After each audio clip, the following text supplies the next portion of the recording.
আপনি আমাকে জড়ায় ধরলেন কেন? জড়িয়ে কোথায় ধরলাম? পড়ে যাচ্ছিলেন, বাঁচানোর চেষ্টা করেছি। জড়ায় ধরে বাঁচাতে হবে কেন? আসলে মানুষকে বাঁচানোর কোনো ব্যাকরণ নেই তো, তাৎক্ষণিক যে বুদ্ধিটা মাথায় আসে সেটাই করেছি। আপনার তাৎক্ষণিক বুদ্ধি তো খুব ভালো। এক মুহূর্তের মধ্যে আপনি ডিসাইড করে ফেললেন যে কিভাবে জড়ায় ধরতে হবে। ভণ্ড কোথাকার। আর আমি পড়ে গেলে পড়ে যেতাম, আপনার আমাকে বাঁচাইতে হবে কেন? দেখুন, আপনার কথার ছন্দপতন হচ্ছে। বেয়াদব, অভদ্রের জন্য এর থেকে ভালো কথা কি হতে পারে?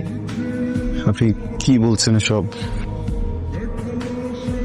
কেন, আপনার কান নাই? কানে শুনতে পান না? হ্যাঁ, একটা কথা বলবেন না বলতেছি আমি। তোমাকে আমি সারাদিন ধরে খুঁজতেছি, তুমি কি আজকে অফিসে যাও নাই? না, যাইনি। শোন, এক চুমুক খেয়েছি, বুঝছিস? খা। খাবো, দাও। বলো, যাও নাই কেন? না রে, জানি। কেন?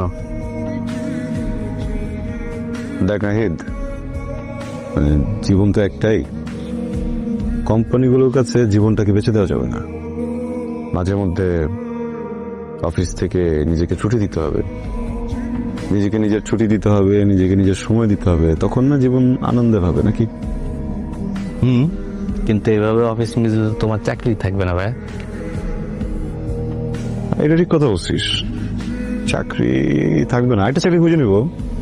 শোন, চাকরি খোঁজার বিষয়টা চাকরির মতোই, কিন্তু আরো রোমাঞ্চকর।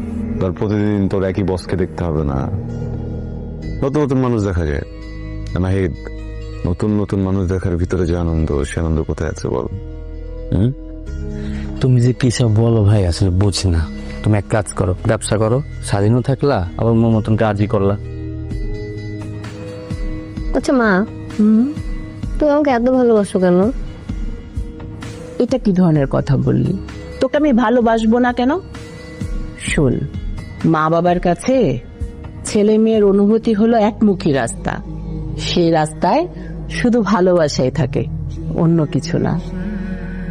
ছেলে মেয়ে যত অন্যায়, অবিচার, অপরাধী করুক না কেন, মা বাবা কখনোই তার সন্তানকে ঘৃণা করতে পারে না।